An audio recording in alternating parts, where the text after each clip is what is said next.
Good morning everyone. Basa tayo ng ating KJV Bible. Daily reading plan. Today is 31/2021 ng December. So last day na ngayon ng taon, guys. Mamayang gabi palit na tayo ng taon 2022 na mamayang gabi. Hating gabi. So pang day 60 na natin.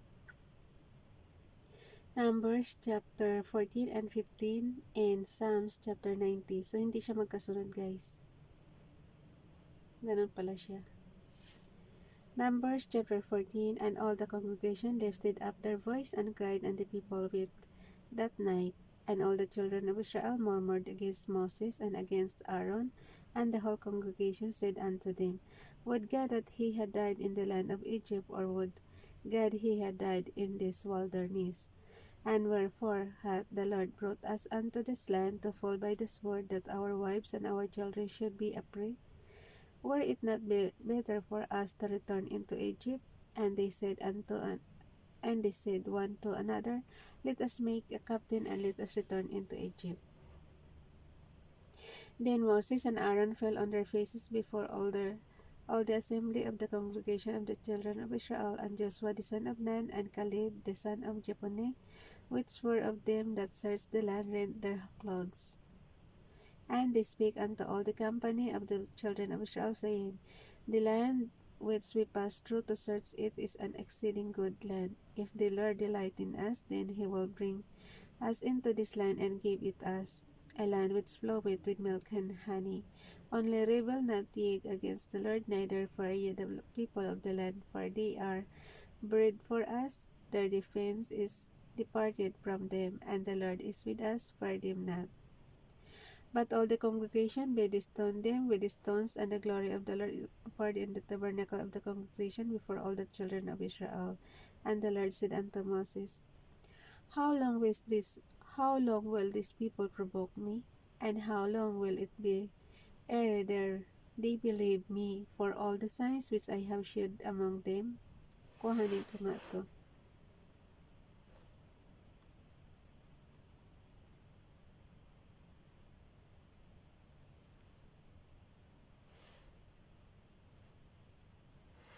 Copy verse natin para mamaya. Nakalagay kasi, guys.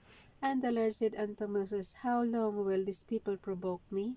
And how long will it be ere they believe me for all the signs which I have shewed among them? I will smite them with the pestilence, and disinherit them, and will make of thee a greater nation and mightier than they. And Moses said unto the Lord, Then the Egyptians shall hear it, for thou broughtest up this people in thy might from among them. Huwag na kasi mareklamo. Verse 14, And they will tell it to the inhabitants of this land, for they have heard that thou, Lord, art among this people, and thou, Lord, art seen face to face, and that thy cloud standeth over them, and that thou goest before them by day time in a pillar of a cloud, and in a pillar of fire by night. Now if thou shalt kill all these people as one man, then the nations which have heard the fame of thee will speak, saying, Because the Lord was not able to bring these people into the land which he sware unto them, therefore he hath slain them in the wilderness. And now I beseech thee, let the power of my Lord be great, according as thou hast spoken, saying, The Lord is longsuffering and of great mercy, forgiving iniquity and transgression, and by no means clearing the guilty, visiting the iniquity of the fathers upon the children unto the third and fourth generation. Pardon, I beseech thee, the iniquity of this people, according unto the greatness of thy mercy, and as thou hast forgiven this people from Egypt even until now. And the Lord said, I have pardoned according to thy word. Kahit pala nung araw may pardon na. And the Lord said, I have pardoned according to thy word, but as truly as I live, all the earth shall be filled with the glory of the Lord. Because all those men which have seen my glory and my miracles which I did in Egypt and in the wilderness, and have tempted me now these 10 times, and have not hearkened to my voice. Surely they shall not see the land which I swore unto their fathers, neither shall any of them that provoke me see it. Ayan, di kayo kasali. But my servant Caleb, because he had another spirit with him and had followed me fully, him will I bring into the land whereinto he went, and his seed shall possess it. Now the Amalekites and the Canaanites dwelt in the valley. Tomorrow turn you and get you into the wilderness by the way of the Red Sea. And the Lord spake unto Moses and unto Aaron, saying, How long shall I bear with this evil congregation which murmur against me? I have heard the murmurings of the children of Israel, which they murmur against me. Say unto them, As truly as I live, saith the Lord. Basahin niyo rin yung King James niyo, guys. At ako'y nabubulol na. Verse 28, Say unto them, As truly as I live, saith the Lord, as ye have spoken in mine ears, so will I do to you. Your carcasses shall fall in this wilderness, and all that were numbered of you according to your whole number, from 20 years old and upward, which have murmured against me. Doubtless ye shall not come into the land, concerning which I swore to make you dwell therein, save Caleb the son of Jephunneh and Joshua the son of Nun. But your little ones, which ye said should be a prey, them will I bring in, and they shall know the land. So si Caleb o si Joshua lang. Tapos lahat na paparusahan na yung halos lahat ng nagrereklamo. But your little ones, which ye said should be a prey, them will I bring in, and they shall know the land which ye have despised. But as for you, your carcasses, they shall fall in this wilderness, and your children shall wander in the wilderness 40 years, and bear your whoredoms until your carcasses be wasted in the wilderness. After the number of the days in which ye search the land, even 40 days, each day for a year shall ye bear your iniquities, even 40 years, and ye shall know my breach of promise. I, the Lord, have said, I will surely do it unto all this evil congregation that are gathered together against me in this wilderness. They shall be consumed, and there they shall die. Nako po. And the men which Moses sent to search the land, who returned and made all the congregation to murmur against him by bringing up a slander upon the land, even those men that did bring up the evil report upon the land, died by the plague before the Lord. Ayan na, pinatay na. Died by the plague before the Lord. But Joshua the son of Nun and Caleb the son of Jephunneh, which were of the men that went to search the land, lived still.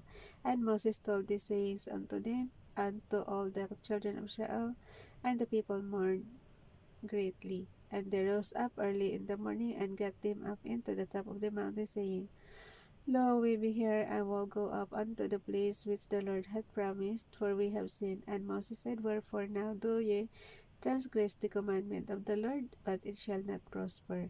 Go not up, for the Lord is not among you, that ye be not smitten before your enemies. For the Amalekites and the Canaanites are there before you, and ye shall fall by the sword, because ye are turned away from the Lord. Therefore the Lord will not be with you. But they presumed to go up unto the hilltop. Nevertheless the ark of the covenant of the Lord and Moses departed not out of the camp. Then the Amalekites came down, and the Canaanites which dwelt in that hill, and smote them, and discomfited them, even unto Hormah. Ayan na. Ang lupit ng noong araw, no? Magreklamo ko lang, patay ka. Yan ang nila eh. And the Lord spake unto Moses, saying, kaya dapat talaga huwag magre-reklamo. Kasi parang nagda-doubt ka na kay Father God yan eh. Numbers chapter 15. And the Lord spake unto Moses, saying, Speak unto the children of Israel, and say unto them, When ye be come into the land of your habitation, which I gave unto you, and will make an offering by fire unto the Lord, a burnt offering, or a sacrifice, in performing a vow, or in a freewill offering, or in your solemn feast, to make a sweet savour unto the Lord of the herd or of the flock. Then shall he that offereth his offering unto the Lord bring a meat offering of a tenth deal of flour mingled with the fourth part of an hin of oil, and the fourth part of an hin of wine. For a drink offering shalt thou prepare with the burnt offering or sacrifice for one lamb, or for a ram thou shalt prepare for a meat offering 2 deals of flour mingled with the third part of an hin of oil. And for a drink offering, thou shalt offer the third part of an hin of wine or for a sweet savour unto the Lord. And when thou preparest a bullock for a burnt offering or for a sacrifice in performing a vow or peace offerings unto the Lord, they shall he bring with a bullock a meat offering or of 3 tenths of flour mingled with half an hin of oil. And thou shalt bring for a drink offering half an hin of wine for an offering made by fire of a sweet savour unto the Lord. Verse 11, thus shall it be done for one bullock, for one, or for one ram, or for a lamb, or a kid. Tingnan mo lang guys yung mga ano nila, one ram talaga, tapos, or for a lamb, yung mga offering ba? Tapos, mareklamo sila, wala silang pagkain. Dami-dami na nga nilang kinakatay. Dami-dami nilang kinakatay na offering, oh. Tapos wala daw sila makain. Yung, di ba, lagi sila nagre-reklamo kay Father God. Verse 12, according to the number that ye shall prepare, so shall ye do to every one according to their number.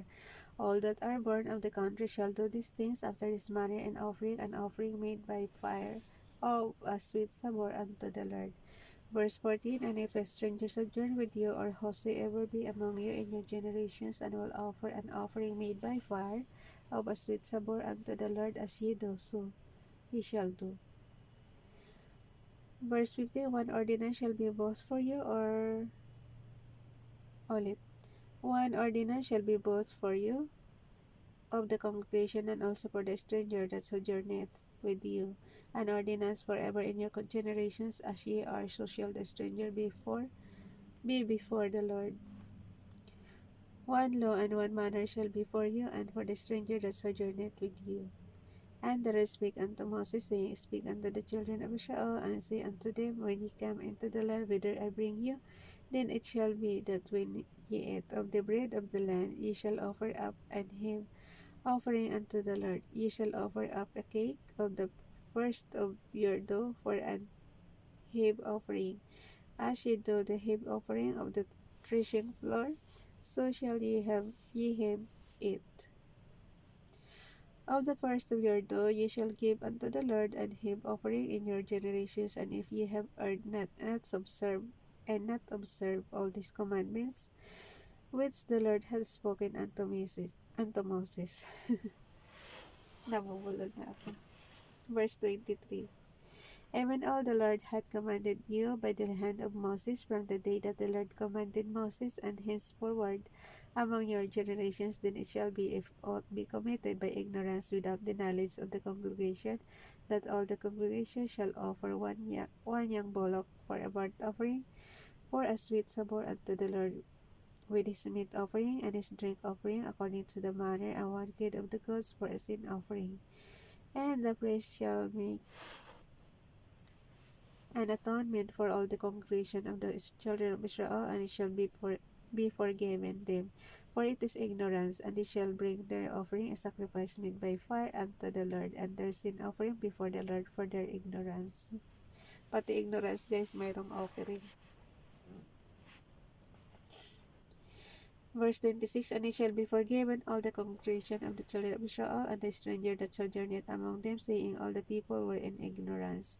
And if any soul sin through ignorance, then he shall bring a she-goat of the first year for a sin offering. And the priest shall make an atonement for the soul that sinneth ignorantly, when he sinneth by ignorance before the Lord, to make an atonement for him, and it shall be forgiven him. Ye shall have one law for him that sinneth through ignorance, both for him and that is born among the children of Israel, and for the stranger that sojourneth among them. But the soul that doeth aught presumptuously, whether he be born in the land or a stranger, the same reproacheth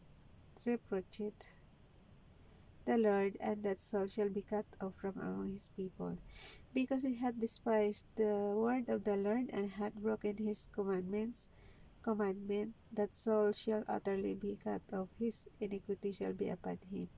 And while the children of Israel were in the wilderness, they found a man that gathered stick upon the Sabbath day, and ito yung sinasabi ko, nangangahoy sa araw ng Sabbath day, papatayin din nila. parusa papatayin. Verse 32 ng Numbers chapter 15. And while the children of Israel were in the wilderness, they found a man that gathered sticks upon the Sabbath day. And they that found him gathering sticks brought him unto Moses and Aaron and unto all the congregation. And they put him in ward, because it was not declared what should be done to him. And the Lord said unto Moses, the man shall be surely put to death. Nako po. All the congregation shall stone him with stones without the camp. And all the congregation brought him without the camp and stoned him with stones, and he died, as the Lord commanded Moses. Tingnan mo lang guys, oh. Araw ng Sabat, nangaho yung tao, binato na ng bato hanggang sa mamatay. Yun ang parusa sa kanya. Sa panahon natin ngayon, Sabat, may COVID-19, tapos syempre exempted na pag di ka makaano, di ba, Father God? Nagpa-exempted eh. Syempre kung ayaw mong umiiwas ka nga sa maraming tao, di ba? And the Lord speak, okay, verse 36 muna tayo. And all the congregation brought him without the camp, and stoned him with stones, and he died, as the Lord commanded Moses. Verse 37, and the Lord spake unto Moses, saying, Speak unto the children of Israel, and bid them that they make them fringes in the borders of their garments throughout their generations, and that they put upon the fringes, FRINGA,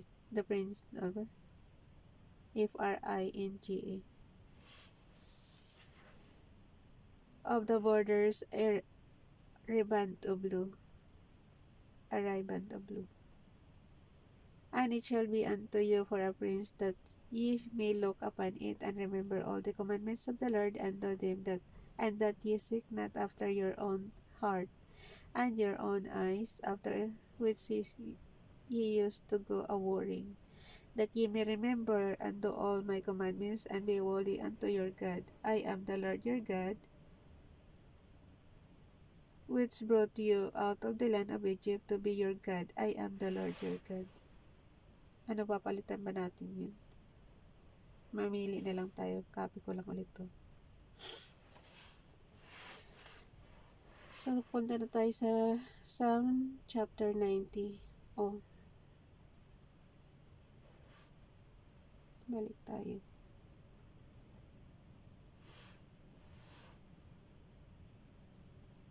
Dito tayo sa Psalm chapter 90. A prayer of Moses, the man of God. Oy, itong kopyahan natin prayer. Ano ba, ang dami ko nang kinakopy. A prayer of Moses, the man of God. So, man of God pala ni si Moses. Lord, thou hast been our dwelling place in all generations, before the mountains were brought forth, or over the heads formed the earth and the world, even from everlasting to everlasting thou art God. Thou turnest men to destruction, and sayest, Return ye children of men, for 1,000 years in thy sight are but as yesterday when it is past, and as a watch in the night. Thou carriest them away as with a flood, they are as asleep. In the morning they are like grass which groweth up. In the morning it flourisheth and groweth up. In the evening it is cut down and withereth. May mga TH talaga guys sa dulo. For we are consumed by thine anger, and thy wrath are we troubled. Thou hast set our iniquities before thee, our secret sins in the light of thy countenance.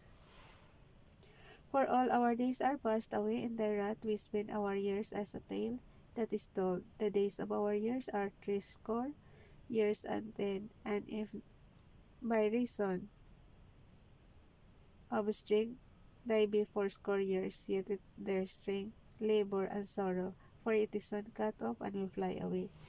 So, yung 3 guys is 60 plus 10, so 70 lang talaga ang buhay natin. Pero umaabot na tayo ng 4 so ibig sabihin abot tayo ng 80. Pero sorrow na siya, oh. For it is soon cut off and will fly away. Who knoweth the power of thine anger, even according to thy fear, so is thy wrath So teach us to number our days that we may apply our hearts unto wisdom. Return, O Lord, how long, and let it repent thee concerning thy servants, O satisfy our early with thy mercy, that we may rejoice and be glad all our days. Make us glad according to the days wherein thou hast afflicted us, and the years wherein we have seen evil. Let thy work appear unto thy servants, and thy glory unto their children. And let the beauty of the Lord our God be upon us, and establish thou the work of our hands upon us, yea, the work of our hands establish to it. So, anuhin natin to. Ito na lang kunin nating prayer. Sa verse 10, 11 hanggang mahaba kaya to sa ano? Hindi, ito na lang. Huwag na tayo gumamit ng graphics. So, yun. Bye everyone. God bless.